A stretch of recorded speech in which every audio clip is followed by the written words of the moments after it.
Quiconque se délecte de la solitude est ou une bête féroce ou un dieu, Aristote. Lorsque certaines personnes entendent le mot solitude, leur cœur s'emballe, imaginant des journées remplies de silence et d'isolement, loin du confort de la conversation et de la compagnie. D'autres, en revanche, trouvent la paix dans cette solitude, découvrant leur véritable force et leur créativité lorsqu'ils sont éloignés de l'effervescence constante de la société. Pourtant, même dans notre monde ultra connecté, des sentiments de solitude peuvent s'insinuer, jetant des ombres sur notre bien-être mental et émotionnel, un peu comme les luttes rencontrées par le sage philosophe stoïcien Marc Aurèle. Mais que se passerait-il si la solitude n'était pas un piège à redouter, mais plutôt une opportunité cachée, une occasion de réfléchir, d'apprendre et de devenir plus fort? Saisir cette opportunité, cependant, n'est pas sans défi. Le voyage vers la solitude peut sembler intimidant. C'est comme se tenir à la lisière d'une nature sauvage inconnue, en se demandant ce qu'il y a au-delà. Et il y a une ligne mince entre la solitude bénéfique et celle qui érode notre bien-être, transformant les moments de calme en source d'anxiété et de désespoir. Comment pouvons-nous suivre cette ligne avec sagesse, en transformant notre temps seul en un puissant outil de développement personnel? Cette vidéo plonge dans l'art d'être seul avec des idées inspirées de la philosophie de Marc Aurèle, un stoïcien qui connaissait la valeur d'embrasser la solitude pour une croissance réfléchie. Qu'on l'ait choisi ou qu'on nous l'impose, apprendre à être seul de manière saine peut transformer la solitude d'un adversaire redouté en un allié de confiance dans notre voyage de vie. Donc, si la pensée de la solitude apporte plus de malaise que de paix, restez dans les parages. À la fin de ce voyage, le silence qui semblait autrefois menaçant peut devenir une source de force. 1. Soyez votre propre hôte. Nous sommes câblés pour être des créatures sociales, avides de connexion et souvent craignant la solitude. Pourtant, l'art d'être seul est un aspect essentiel de la croissance personnelle et du bonheur. Les stoïciens nous ont enseigné que l'autosuffisance et le contentement jaillissent de l'intérieur, un concept qui reste aussi pertinent aujourd'hui qu'il était il y a des siècles. Avouons-le. Embrasser la solitude ne consiste pas à fuir le monde ou à devenir le loup solitaire stéréotypé, mais à devenir votre propre meilleure compagnie. Cela commence par transformer la façon dont nous nous percevons et nous traitons pendant ces moments de solitude. Imaginez que vous vous receviez chez vous. Oseriez-vous vous offrir la meilleure place, engager une conversation aimable et servir un repas préparé avec soin? Cet acte d'auto-accueil nous apprend à faire preuve d'hospitalité envers nous-mêmes, en traitant notre temps seul non pas comme un vide à combler, mais comme une opportunité de prendre soin de soi et d'introspection. Bien se traiter va au-delà des simples pensées et s'étend à notre environnement physique. Il est facile de négliger notre environnement, surtout lorsque nous sommes les seuls à en faire l'expérience. Cependant, l'état de notre espace de vie influence énormément notre humeur et notre perception de soi. Une maison encombrée et non entretenue peut peser sur l'esprit, tout comme les lourds fardeaux. D'autre part, un espace propre et ordonné peut être un sanctuaire pour la croissance et la réflexion. Prendre le temps de ranger non seulement pour les autres, mais aussi pour nous-mêmes, est une application pratique du respect de soi. C'est une action externe qui renforce la conviction interne que nous en valons la peine, préparant le terrain pour un temps seul positif et productif. De plus, le dialogue que nous entretenons avec nous-mêmes dans la solitude façonne notre estime de soi et notre vision de la vie. La pratique stoïque d'observer nos pensées et de remettre en question le discours intérieur négatif est un outil puissant pour la résilience mentale. Être seul offre l'occasion unique de prendre conscience de notre récit intérieur et de le guider doucement vers des conversations plus constructives et compatissantes. Il s'agit de devenir un mentor pour soi-même, d'offrir des encouragements et de la sagesse avec la même générosité que nous accorderions à un ami précieux. Deuxièmement, réaliser que nous sommes toujours connectés. La solitude porte souvent le poids de la solitude, mais elle a le pouvoir de nous connecter profondément au monde qui nous entoure. À une époque où les médias sociaux et la connectivité constante peuvent paradoxalement nous faire nous sentir plus isolés que jamais, il est important de redécouvrir l'art d'être seul sans se sentir seul. Le secret n'est pas de remplir chaque moment vide de distraction, mais de comprendre qu'être seul offre une occasion unique de se connecter avec soi-même et, par extension, avec l'univers dans son ensemble. Il s'agit de reconnaître que, sous nos expériences individuelles, nous partageons un voyage humain commun. Cette prise de conscience peut transformer la solitude d'un état à craindre en une condition à chérir. Pour recadrer notre perspective sur la solitude, il faut d'abord cultiver la pleine conscience et la présence. Au lieu de permettre à l'esprit de s'attarder sur ce qui manque, on peut se concentrer sur le moment présent et trouver de la joie dans les aspects simples de la vie. Qu'il s'agisse de sentir la chaleur du soleil, d'écouter la mélodie des oiseaux ou de savourer le goût de la nourriture, ces moments nous rappellent la beauté de notre existence commune. Comme l'a souligné le philosophe Épictète, ce ne sont pas les événements de la vie qui nous dérangent, mais notre réaction à ceux-ci. Lorsque nous choisissons de voir la solitude comme une opportunité plutôt que comme un déficit, nous nous ouvrons à une existence plus épanouissante et interconnectée. Pour vraiment embrasser la solitude, il faut aussi développer une relation avec soi-même qui est basée sur la bienveillance et le respect de soi. Cela implique de s'engager dans des activités qui nourrissent l'esprit et élargissent l'esprit, comme la lecture, l'écriture ou la pratique d'un passe-temps. Cela signifie se traiter avec la même compassion et la même compréhension que nous offririons à un ami cher. Ce faisant, la solitude devient une période de croissance et de découverte de soi, où le silence n'est pas rempli de solitude mais de la profonde prise de conscience que nous ne sommes jamais vraiment seuls. Nous faisons toujours partie du réseau complexe de la vie, connecté à tout et à tout le monde, si seulement nous ouvrons nos cœurs pour le voir. 3. Asseyez-vous avec lui. Avez-vous déjà évité votre propre compagnie, cherchant des distractions chaque fois que le silence devient trop fort? C'est un scénario courant dans nos vies modernes et toujours connectées. Pourtant, embrasser la solitude n'est pas seulement une nécessité. C'est un art. La capacité de s'asseoir avec vos propres pensées sans chercher de validation ou de divertissement externe peut transformer votre paysage intérieur. Il s'agit de faire face aux parties de nous-mêmes que nous fuyons souvent, les peurs, les insécurités, les rêves que nous avons trop peur de poursuivre. Cultiver une amitié avec la solitude ne signifie pas se fermer au monde. Cela signifie explorer le monde intérieur, qui est aussi vaste et fascinant que celui de l'extérieur. Des techniques telles que la pleine conscience et la tenue d'un journal peuvent servir de guide dans ce voyage intérieur. La pleine conscience nous apprend à observer nos pensées et nos émotions sans jugement, à remarquer les tensions dans notre corps, les modèles dans notre esprit.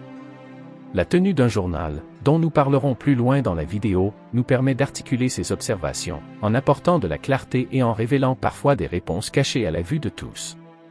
À quand remonte la dernière fois que vous vous êtes vraiment demandé comment vous vous sentiez sans vous attendre à une amende standard en réponse? Apprendre à être seul est un acte de courage, et aborder la solitude avec bravoure remodèle non seulement nos esprits, mais aussi nos vies dans leur ensemble. Il s'agit de renforcer notre base intérieure afin que, lorsque les tempêtes arrivent, nous restions inébranlables, enracinés dans notre être, inébranlables par le chaos qui nous entoure.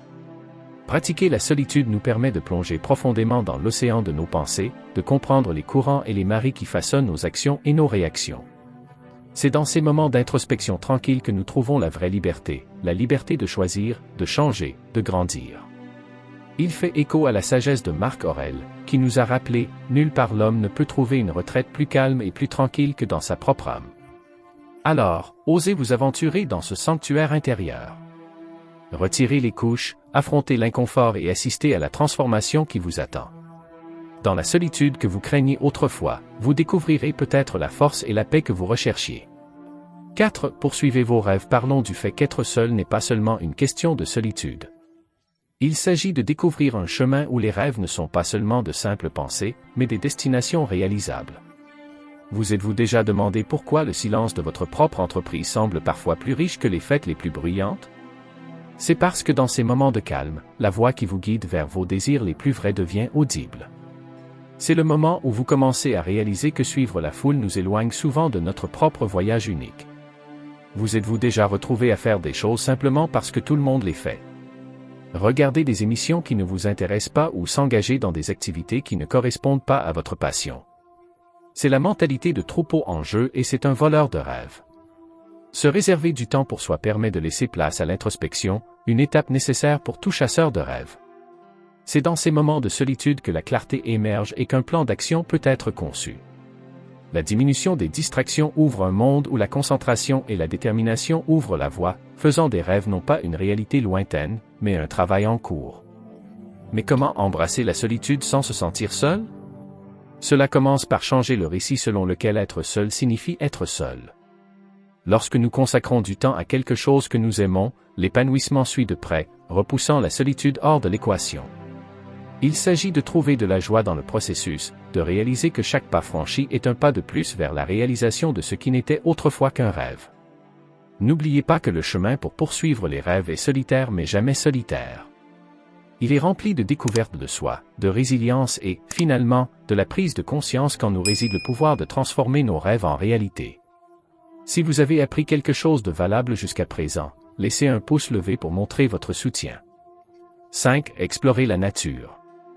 Il y a un vieux dicton qui dit que la nature ne se presse pas, et pourtant tout s'accomplit. Avez-vous parfois l'impression que le monde qui vous entoure va trop vite, vous laissant désirer la solitude mais ne sachant pas comment l'embrasser? Être seul n'a pas à évoquer la solitude ou l'ennui. Au lieu de cela, imaginez-le comme une invitation ouverte à explorer la nature, à vous reconnecter avec vous-même au milieu de la tranquillité des grands espaces. Ce voyage de solitude ne consiste pas à échapper à la vie, mais plutôt à découvrir une compréhension plus profonde et une paix en soi.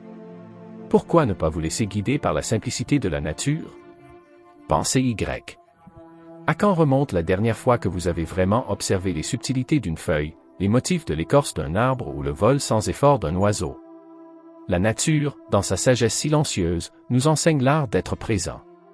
C'est dans ces moments de calme que vous pouvez entendre votre voix intérieure le plus clairement.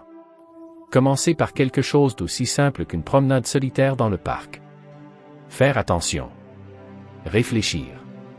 Quelles pensées surgissent lorsque vous leur donnez l'espace nécessaire pour respirer? Comment vous sentez-vous dans la solitude? Il ne s'agit pas de s'isoler, mais de cultiver un espace où vous pouvez vous épanouir en votre propre compagnie, en puisant dans la croyance stoïcienne selon laquelle la tranquillité intérieure vient de l'intérieur, et non du monde extérieur. Maintenant, considérez le défi d'accepter la solitude non pas comme un obstacle, mais comme une opportunité de grandir. Le stoïcisme enseigne la valeur de l'autosuffisance et de la recherche du contentement quelle que soit la situation. Ainsi, lorsque vous êtes seul, c'est l'occasion de faire travailler vos muscles émotionnels et mentaux. Demandez-vous quelle force personnelle vous ignorez. Quelle partie de vous-même pourriez-vous mieux comprendre ou améliorer en compagnie de la nature? Cette introspection n'est pas seulement une question d'amélioration personnelle, il s'agit d'apprendre la leçon profonde que tout ce dont vous avez besoin, vous le possédez déjà en vous. 6. Créer quelque chose. Vous êtes seul. Le monde est calme et l'agitation de la vie s'estompe. Ici, vous avez le pouvoir de faire quelque chose, un témoignage de votre résilience et de votre créativité. Qu'allez-vous fabriquer dans ces moments de solitude? S'agira-t-il d'un poème, d'un jardin, d'une mélodie ou peut-être d'un plan pour un nouveau départ? L'acte de créer est transformateur. C'est une conversation avec la partie la plus profonde de qui vous êtes. Avec chaque création, vous construisez un pont entre votre monde intérieur et la réalité que vous habitez. Vos mains, votre esprit, votre cœur deviennent les instruments de votre propre histoire. À quand remonte la dernière fois que vous avez vraiment écouté vos pensées? Vous vous retrouvez assis avec vos propres pensées, et parfois elles peuvent être les invités les plus bruyants. Qu'en faites-vous? Retournez-les, choisissez ceux qui vous rendent plus fort et laissez tomber le reste. C'est comme façonner votre état d'esprit à la manière d'un sculpteur qui façonne l'argile, de manière délibérée et concentrée. Face à un obstacle, inversez le scénario. Au lieu d'une impasse, c'est un détour qui vous pousse vers la croissance, vous montrant comment prospérer dans votre propre entreprise. Continuez à peindre l'image de votre vie, mais faites-le avec confiance. Que chaque trait soit délibéré, non déformé par le doute de soi. Être seul n'est pas une question de vide. C'est un espace que vous remplissez de votre dynamisme et de vos rêves. Créer quand on est seul n'est pas seulement une question de produit final. C'est un voyage de découverte de soi. Grâce à la création, vous apprenez la patience, la résilience et la pure satisfaction de donner vie à quelque chose qui n'était pas là auparavant. Alors pourquoi ne pas commencer un projet qui vous trotte dans la tête? Ou peut-être découvrirez-vous un nouveau passe-temps qui attisera votre curiosité. La graine que vous plantez aujourd'hui peut devenir un arbre que vous ne vous attendiez pas à cultiver. Dans la poursuite stoïque de la croissance personnelle, rappelez-vous que la création n'est pas un luxe. C'est une partie essentielle du discours avec soi-même. Ce que vous trouverez dans ces moments, c'est vous-même, dévoilé et sans peur, prêt à contribuer à un verset dans le grand récit de la vie. C'est engagez-vous dans l'autoréflexion et la tenue d'un journal. Se lancer dans le voyage de la solitude?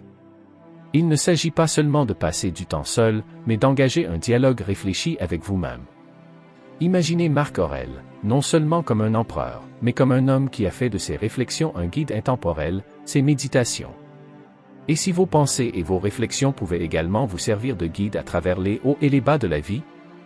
Il ne s'agit pas de créer une prose parfaite, mais d'exprimer vos pensées et d'en tirer des leçons.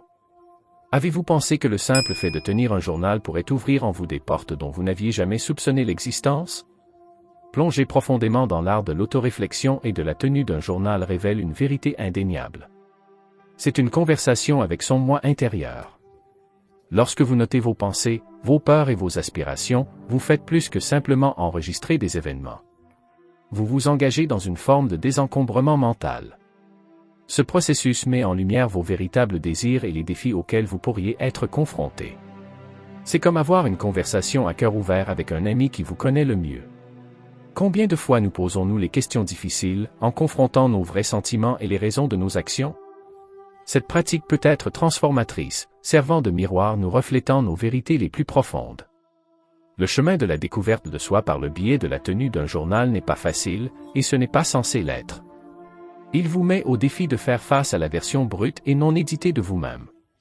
Mais c'est dans ces pages que la croissance et la compréhension de soi s'épanouissent. Rappelez-vous, Marc Aurèle n'a jamais eu l'intention que ses écrits soient lus par d'autres. C'étaient ses réflexions personnelles, un moyen de naviguer dans son monde et son esprit. Pourtant, ses écrits offrent des aperçus profonds de la condition humaine, résonnant à travers les âges. Quelle sagesse votre journal pourrait-il vous apporter, non seulement pour aujourd'hui, mais comme héritage de votre parcours de vie? Engagez-vous dans cette pratique non pas comme une corvée, mais comme une aventure dans les profondeurs de votre âme. La beauté de la solitude et la clarté qu'elle apporte pourraient bien vous surprendre. Devine quoi? Nous avons quelque chose de spécial pour vous permettre de rester dans les parages jusqu'à la fin. Ce n'est un secret pour personne que le stoïcisme offre plus que de simples leçons sur la façon de profiter de votre propre compagnie. C'est un voyage vers une vie remplie de sens et de bonheur. Donc, si vous en avez assez de vivre une vie sans but ou sans épanouissement, c'est maintenant votre chance de rejoindre des milliers d'autres qui transforment leur vie avec une sagesse stoïque. N'attendez pas, cliquez sur le lien ci-dessous pour réserver votre place. Voilà. Merci d'avoir regardé et ne manquez pas cette occasion de transformer votre vie. Votre futur moi vous remerciera.